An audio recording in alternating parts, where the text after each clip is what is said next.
This is The Beat, a podcast series that keeps you in the know about the latest community policing topics facing our nation. Hello, my name is Susan Shaw, and I'm a program director in the Center on Immigration and Justice at the Vera Institute of Justice. In 2010, the Vera Institute and the COPS Office partnered to produce a guide for law enforcement agencies that were looking to either begin or enhance their work with immigrant communities. The guide is a national report titled Engaging Police and Immigrant Communities, Promising Practices from the Field. This report profiles promising practices from 10 policing agencies across the country. This podcast is a part of a series of recordings that accompany the report. Each podcast is in a Q&A format and provides practical advice from agency personnel who've been involved in the promising practices featured in our report. In this podcast, we are joined by Monique Dreyer of the Brooklyn Center Police Department in Minnesota. Monique is the department's community liaison and has worked on various aspects of the Joint Community Police Partnership, known as the JCPP.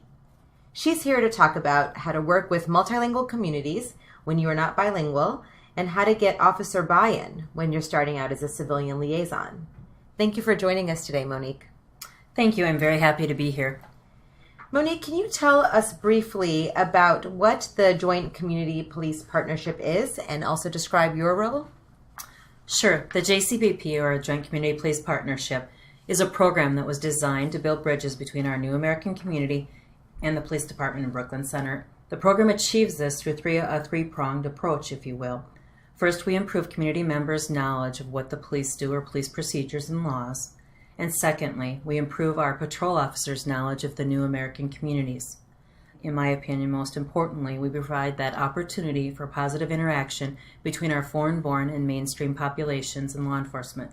My role is to manage that program at the police department level and make sure that we accomplish the goals set forth in the program. For our listeners who might be unfamiliar with Brooklyn Center, Minnesota, could you tell us about the multilingual immigrant communities in your city? Well, we are very fortunate to have a melting pot of sorts. Our city has approximately 30,000 people, and according to the 2010 census, 52% of that population is foreign-born. I'd say that the largest immigrant communities are from Africa, Southeast Asia, and Latin American countries. To give you a real sense of how diverse our population is, our elementary school currently has approximately 80 languages that are spoken throughout the school day. At one point, I had the opportunity to speak with a community member who had asked me, how many times in a week do your officers have contact with new American communities? I responded hourly. The community member didn't know the demographics, but our department certainly is aware of them. So I know that, given that you've got all of these languages spoken in Brooklyn Center, it may at first seem like it would be a challenge for someone who's been as successful as you in your position but doesn't speak another language. How do you communicate with community members who speak primarily a language other than English? Well, through the department resources, I have access to the language line, and I can use it as I need to without having to first get supervisory approval. At the police department, regardless of your position, you can help the community we serve by using the language line as the need arises. I also rely heavily on the multicultural and multilingual cadets for language assistance.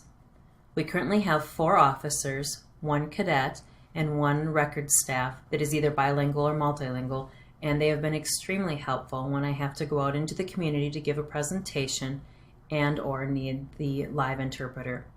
Sometimes there is a community member that may even be bilingual and is able to interpret as well.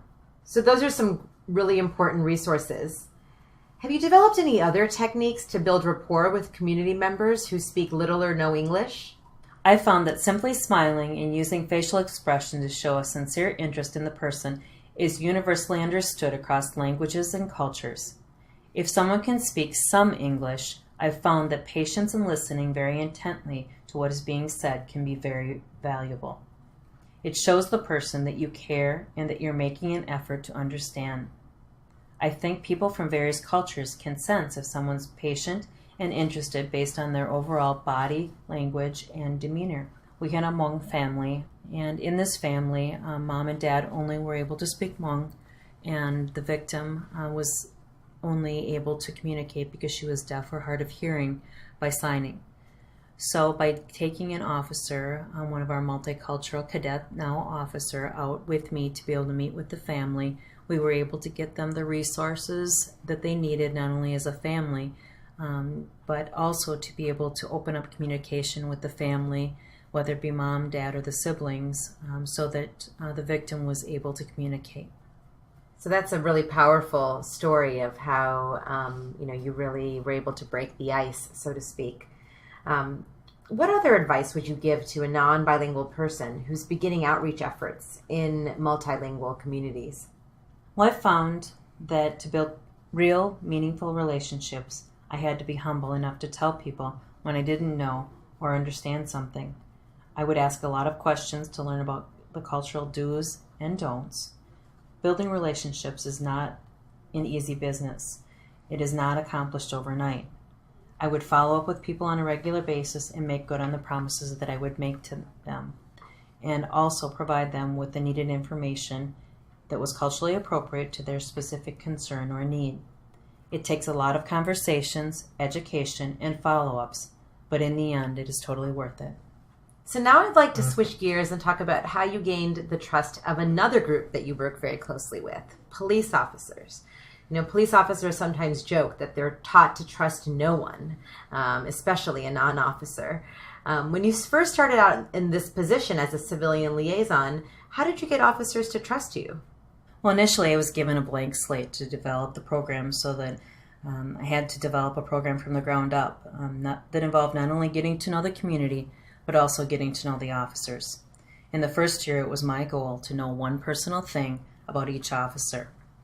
It's ironic that a former lieutenant used to say that officers weren't born in their police uniforms. I made sure to acknowledge that, and I made sure that I remembered that officers have wives, kids, and families just like I do. And I knew it was going to be hard in the beginning to do trainings for officers and give them feedback if I didn't know who they were and what they were all about. So I went out into the streets and spent a lot of times in their squad cars, essentially their offices, getting to know them, because I knew that I had a lot to learn. I spent time doing ride-alongs, as I stated, into wee hours of the morning, and started to get to know the police culture.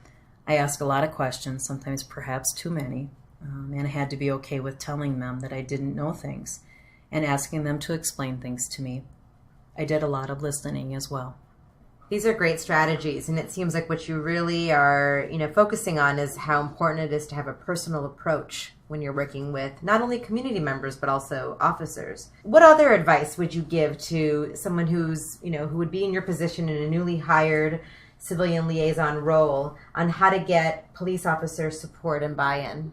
In order to get buy-in from the line officers, even the command staff, I needed to be able to provide a tangible or something that they would be able to use on the streets. And it really helped to be able to get a cultural toolbox of sorts, if you will. And I think it would be important to state that I was very respectful, and I did a lot of listening, as I stated before, and participated in roll calls and do as many ride-alongs as possible.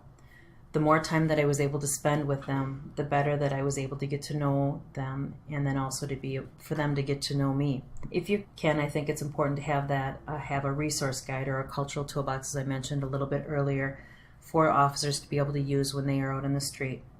So what was in this resource guide?